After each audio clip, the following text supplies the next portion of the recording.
Very good morning. You're watching the Breakfast News on Rajya Sabha television this Wednesday morning. I'm Ashwarya Kapoor with you. Let us start the Breakfast News with the top headlines.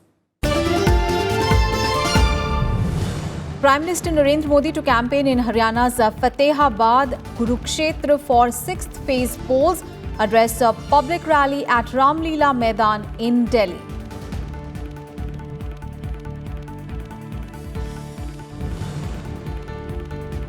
Star campaigners out in force. Amit Shah to lead BJP's campaign in Jharkhand and Madhya Pradesh today. Rajnath Singh in Haryana, Rahul Gandhi to canvass in MP, Priyanka in Delhi. Chandrababu Naidu to participate in Mamata Banerjee's rally in West Bengal. SP-BSP RLD's joint rally in Azamgarh.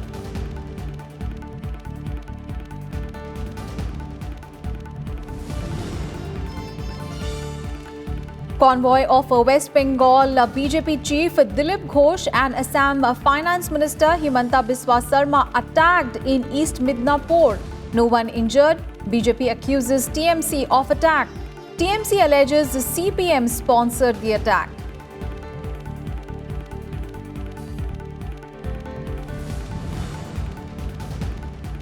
Centre releases another installment of 2,160 crore rupees for drought-hit Maharashtra. 151 tehsils in the state reeling under drought. Water stock dips to 19% in the state.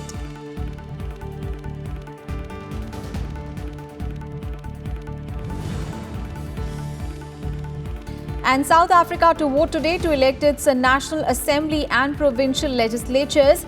6th general election since the end of apartheid in 1994. Record of 48 parties in the fray.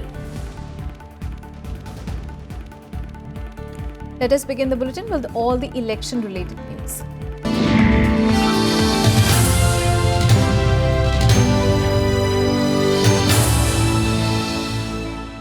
Prime Minister Nirav Modi will campaign in Haryana and Delhi today. He is all set to address the public rallies in Fatehabad and Kurukshetra in Haryana.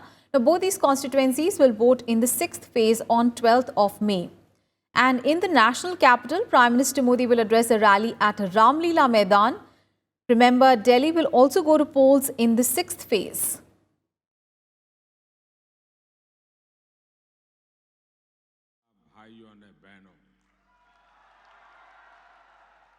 And with just 3 days to go for campaigning to end for the 6th phase of Lok Sabha polls, all the political parties have fielded their star campaigners. BJP President Amit Shah will address multiple rallies in Jharkhand and Madhya Pradesh today. He will address public rallies in Dhanbad, Jamshedpur, Ujjain Lok Sabha constituencies in Jharkhand. He will also hold a roadshow in Bhopal. All these constituencies will vote in the 6th phase on 12th of May. And Home Minister Rajnath Singh is all set to address 3 election rallies in Haryana today. Congress President Rahul Gandhi will campaign in Madhya Pradesh today. He will address the rallies in Bhind, Morena and Gwalior. And Priyanka Gandhi Vadra will hold 2 roadshows in Delhi. Sheila Dikshit and Vijender Singh will join Priyanka in her campaign. Andhra Pradesh Chief Minister N. Chandrababu Naidu will participate in poll rallies of his West Bengal counterpart, TMC Supremo Mamata Banerjee in West Bengal today. And SP-BSP RLD will hold a joint rally in Azamgarh in Uttar Pradesh.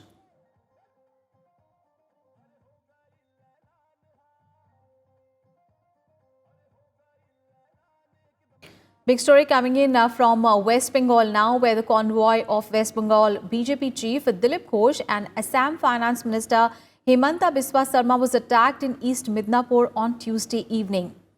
Neither Ghosh nor Sarma were injured, but 2 vehicles were damaged because of the stones that were thrown at the convoy.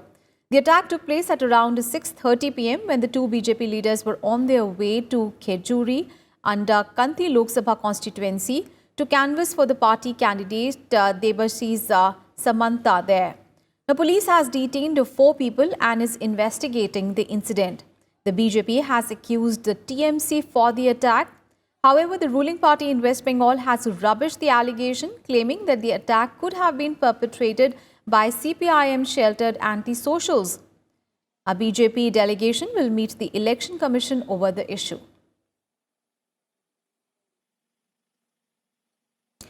And Defence Minister Nirmala Sitharaman on Tuesday addressed a rally in West Bengal and targeted Chief Minister Mamata Banerjee over a polling day violence in the state. Let's take a listen.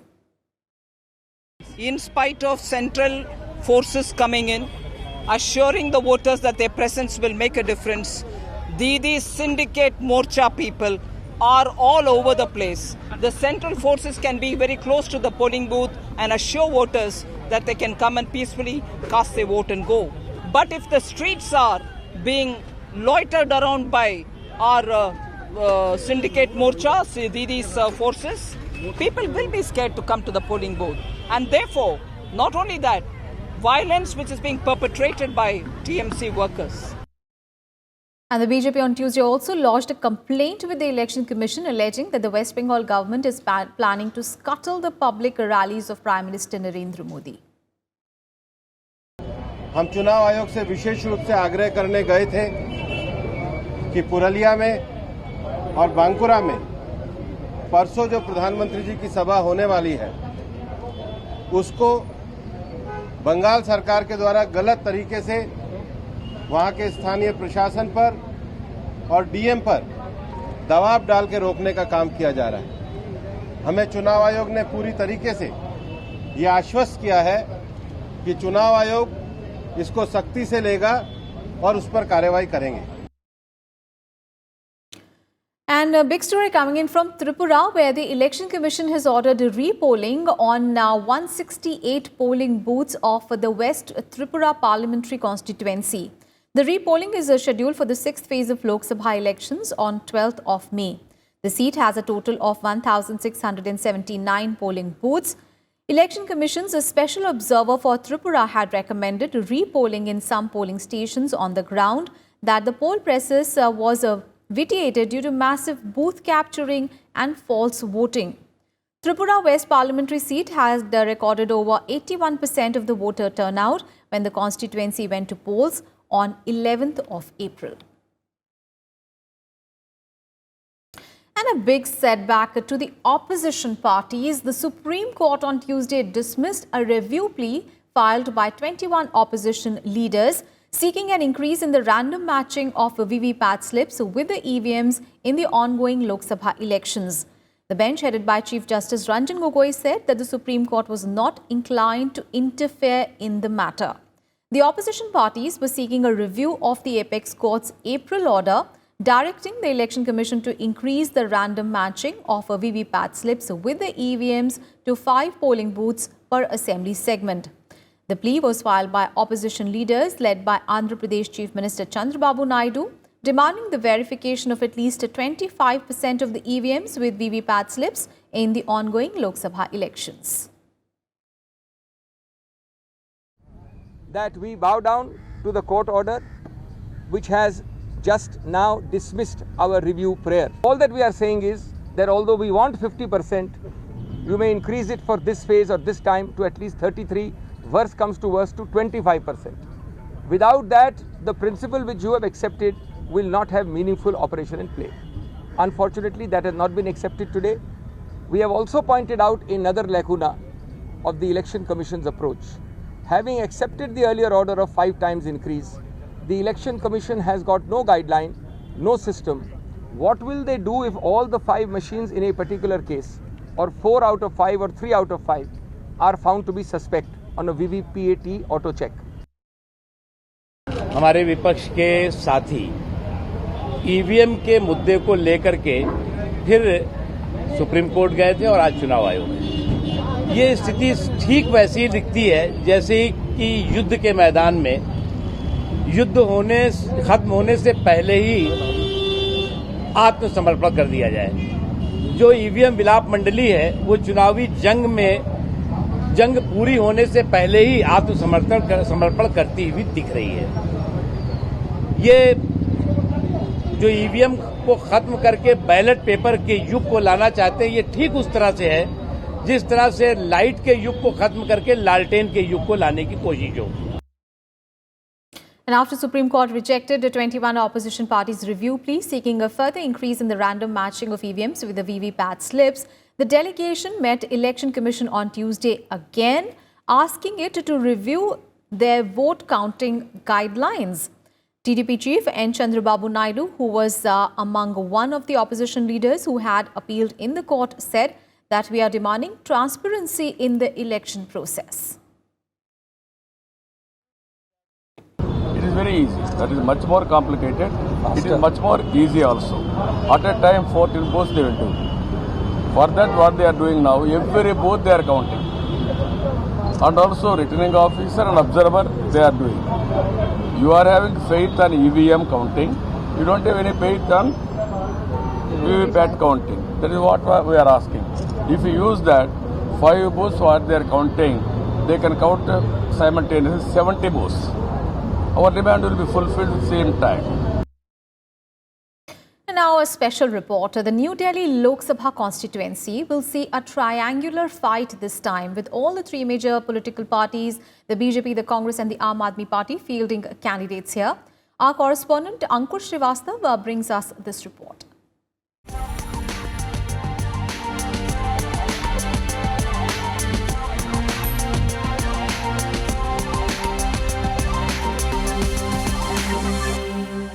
Right now, I'm standing in the heart of New Delhi. The seat is a prestigious one, with most parties wanting to win here.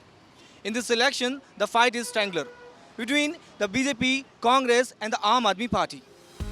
Beautiful colonial buildings, tall skyscrapers, well-planned residential colonies and the Connaught Place market.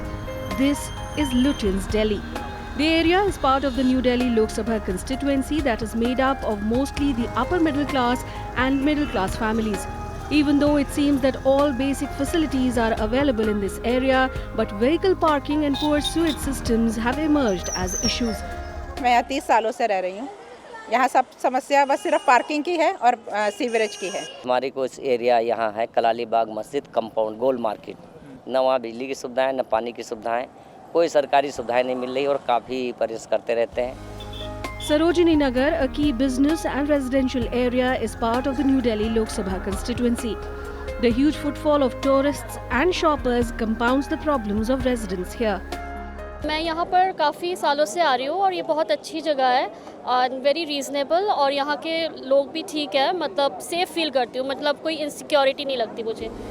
The Election Commission has run special campaigns to increase voter awareness in this area, particularly about the use of VVPAT machines this time around. जो VVPAT machine जो अब आई है उससे बहुत अच्छा फैसला होगा, क्योंकि जो लोग बटन दबाते थे उसमें ये पता नहीं चलता था कि किसको हमारा वोट जा रहा है। जो प्रिंट आउट निकल के आएगा उससे भारत के भविष्य के फैसले में हमें बहुत सहयोग मिलेगा। प्रत्येक व्यक्ति को ये पता चलेगा कि हमने अपना जो वोट दिया है किस सरकार को दिया है। वोट देना बहुत ज़रूरी है हर नागरिक के लिए, हर देशवासी के लिए, क्योंकि ये भारत का भविष्य है, आने वाला कल। कहते हैं हम विकास की ओर जा रहे हैं। सभी लोगों को वोट का, अपना मत का प्रयोग करना चाहिए, वोट देना चाहिए। जिसको जो अच्छा लगता है उस नेता को वोट देना चाहिए। The New Delhi constituency is made up of 10 assembly segments, including Karol Bagh, Moti Nagar, Patel Nagar, Delhi Cantonment, Rajendra Nagar, New Delhi, Kasturba Nagar, Malviya Nagar, RK Puram and Greater Kailash. BJP has nominated its sitting MP Meenakshi Lekhi from this seat, while Congress's Ajay Makan and Aam Aadmi Party's Brijesh Goyal are engaged in a contest with her. Ankur Srivastav's report for Rajya Sabha TV.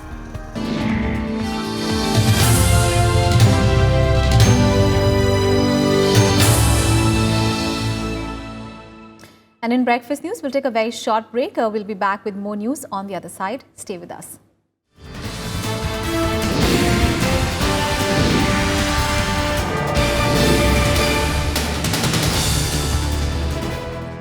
Welcome back after the break. The 15th Finance Commission is set to hold meetings with the RBI Governor, banks and financial institutions in Mumbai today. The two-day meeting will discuss the transfer of RBI's surplus capital to the government, among other issues.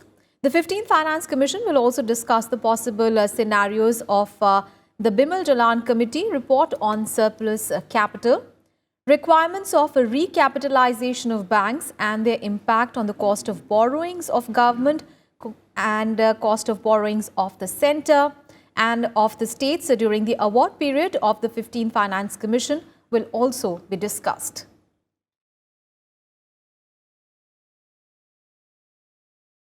And now an update on Cyclone Ockhi. The death toll in Odisha due to the cyclone has risen to 37.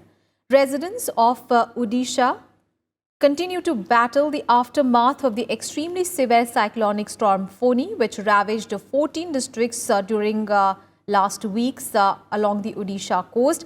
Cyclone Ockhi has affected more than 1.48 lakh people in 155 blocks of the state. The tropical cyclone, the strongest to hit Odisha in the last 2 decades, also damaged 5.8 lakh houses. People continue to live in temporary camps or are locked in their homes without basic amenities such as water, electricity and mobile connectivity. Meanwhile, Odisha Chief Minister Naveen Patnaik on Tuesday wrote to Union Minister Prakash Javadekar urging him to postpone the JEE Advanced 2019 online registration by 10 days as the mobile and data connectivity has been disrupted in the state due to the cyclone. Union Minister and BJP leader Dharmendra Pradhan on Tuesday also visited the cyclone-hit areas to take stock of the situation. At present, 14 number of districts have been affected. Total 1.48 lakhs people have also been affected. 155 number of blocks. 51 number of urban local bodies have also been affected. The maximum number of damage has been to the houses. Almost 5.8 lakhs houses have been damaged.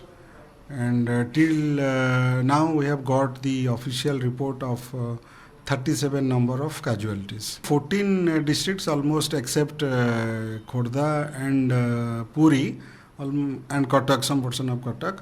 Almost all the districts have been restored fully, and these 3 districts have been badly affected. But Energy Department has taken all out efforts. They are doing day in and day out for restoring electricity.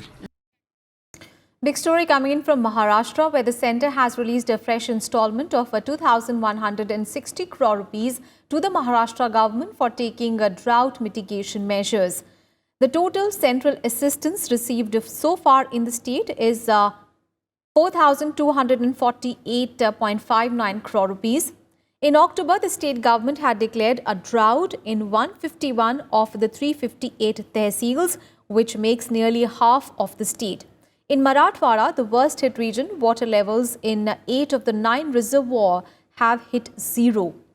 Water reserves across Maharashtra have plummeted to an alarming 19%, leading to a 4th drought in the past 6 years. Aurangabad region is the worst hit in the state with just 5.14% water as against 28.2% last year.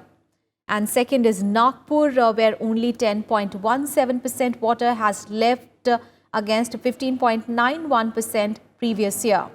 And in Nashik region, only 17.78% water has been left as against 32.66% last year.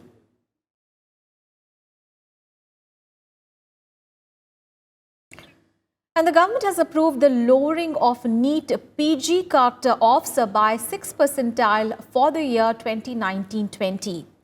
With this, the general candidates with minimum 44 percentile marks, persons with disabilities category with minimum 39 percentile marks, and SC and ST and OBC category candidates at 34 percentile will become eligible for admission to postgraduate courses for the academic year 2019-20.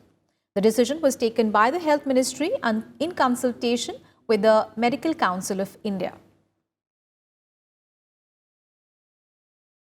News from Britain now, where fugitive diamond merchant Nirav Modi will file a 3rd bail plea before a UK court today in the extradition case in the Punjab National Bank fraud and money laundering case amounting to up to $2 billion. Nirav Modi's previous 2 bail pleas have already been rejected by the Westminster's Magistrate Court in London. Nirav Modi was arrested in London in the month of March in response to a request by the Enforcement Directorate for his extradition in the PNB fraud case. Vice President Venkaiah Naidu will embark on a 4-day official visit to Vietnam from Thursday. He will hold one-to-one talks with the top leadership of the country, including the country's Prime Minister and the Vice President. He will also address the Indian community in Hanoi and pay tributes to the martyrs at the National Monument of Heroes and Martyrs. During the high-level talks, the Vice President and his hosts are expected to discuss a wide range of issues, including trade and investment, opportunities in oil and gas sectors, and cooperation in defense and space technologies. The top international focus today: South Africa will vote today to elect its National Assembly and provincial legislatures in each of its 9 provinces. Now, this is the 6th election since 1994, when apartheid in the country ended and Nelson Mandela-led African National Congress came to power in the country's first multiracial ballot. President Cyril Ramaphosa, who took over from Jacob Zuma in 2017 December, is trying to retain his position. The ANC has won every parliamentary election since 1994, but saw its share of vote fall in 2014 as economic growth faltered and corruption scandals multiplied. A record 48 political parties are contesting in these general elections in South Africa this time. And that is the wrap on this edition of Breakfast News. Thanks for watching and have a great day ahead.